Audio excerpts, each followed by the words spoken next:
Quand raconter ta vie sur les réseaux peut te conduire en prison. C'est ce qui est arrivé à plusieurs influenceurs tunisiens très suivis. À travers leur histoire, je te raconte ce qui se passe en Tunisie.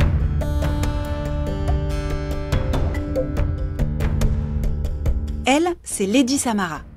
1 million de followers sur Insta, plus de 800 000 sur TikTok. C'est une influenceuse beauté, lifestyle, célèbre en Tunisie.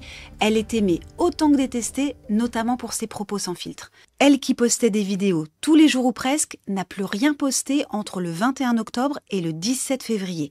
Ça fait 4 mois et demi, c'est beaucoup, et pour cause, elle était en prison. En prison et enceinte de 5 mois à l'époque, elle venait tout juste d'annoncer sa grossesse sur les réseaux.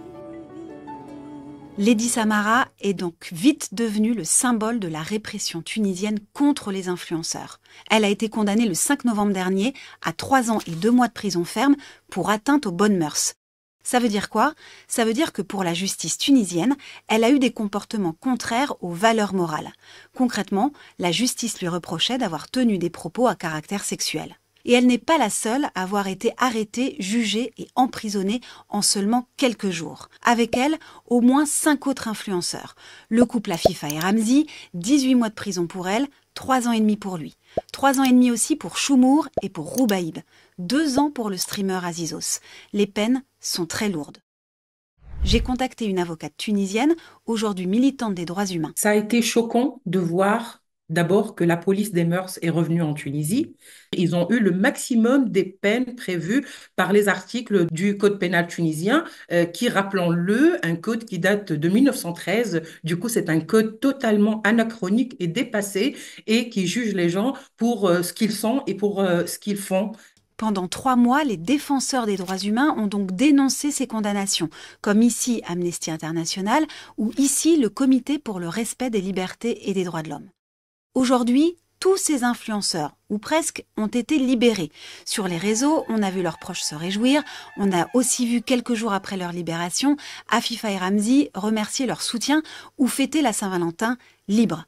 En fait, ils ont vu leur peine réduite à 3 mois de prison, peine qu'ils avaient déjà faite. Ils ont donc été libérés le 5 février dernier. C'était un soulagement d'abord de voir que les peines étaient réduites pour les personnes qui ont été inquiétées pour leur liberté d'expression. Mais ça veut dire effectivement que le message a été reçu par cette population active sur les réseaux sociaux, que dorénavant, les gens savent très bien qu'on peut les atteindre pour ce qu'ils disent. Donc l'effet a été, ou l'objectif a été atteint. Tous ont été libérés, sauf un, Roubaïb. Ça a été un choc pour nous de voir cette exception qu'on a réservée à Roubaïb. Donc, il a été jugé pour son genre, son expression de genre. 84 personnes sont aujourd'hui incarcérées et poursuivies pour leur appartenance à la communauté queer.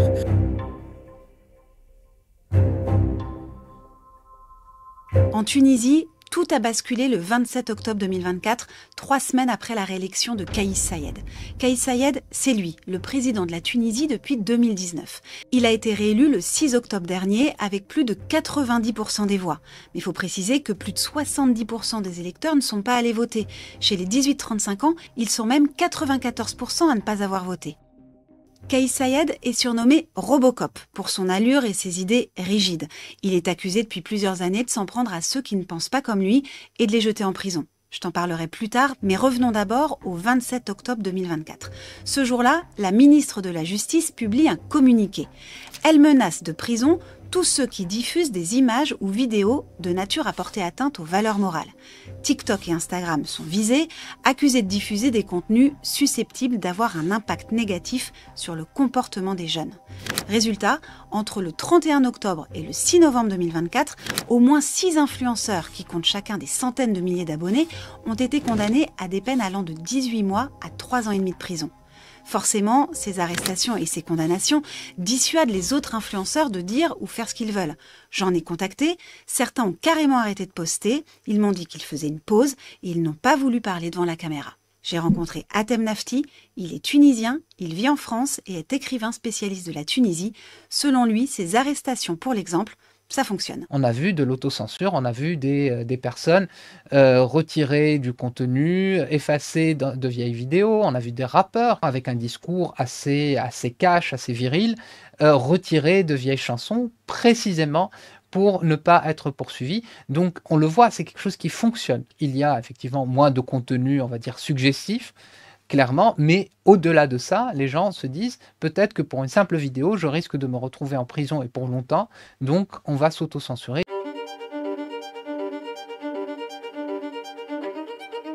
En Tunisie, des influenceurs sont emprisonnés, mais ce ne sont pas les seuls. Ce sont en fait la dernière cible du pouvoir tunisien.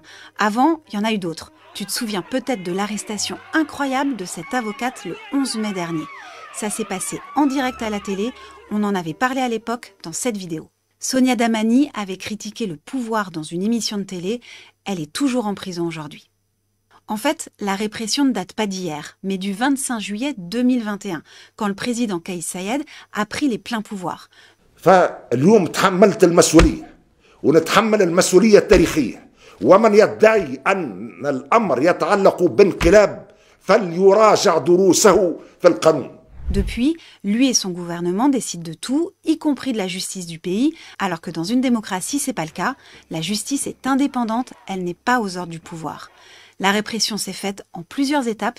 Atem Nafti, le spécialiste de la Tunisie que j'ai rencontré, explique. Il a commencé par s'attaquer aux politiques, en les accusant notamment d'être responsables de la mauvaise santé économique en Tunisie.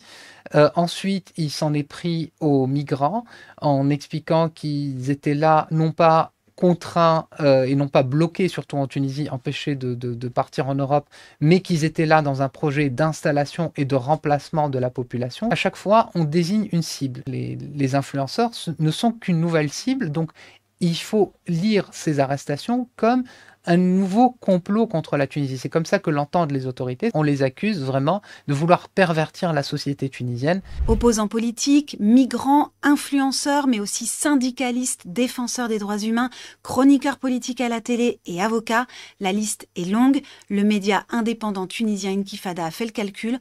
Ils sont une centaine à avoir été convoqués ou arrêtés depuis le 25 juillet 2021. Merci d'avoir regardé la vidéo jusqu'au bout. Merci à Mouna et Raphaël de la Fédération internationale des droits humains et à Inkifada de m'avoir aidé à la réaliser. Si tu as des questions, bien n'hésite pas à les poser en commentaire.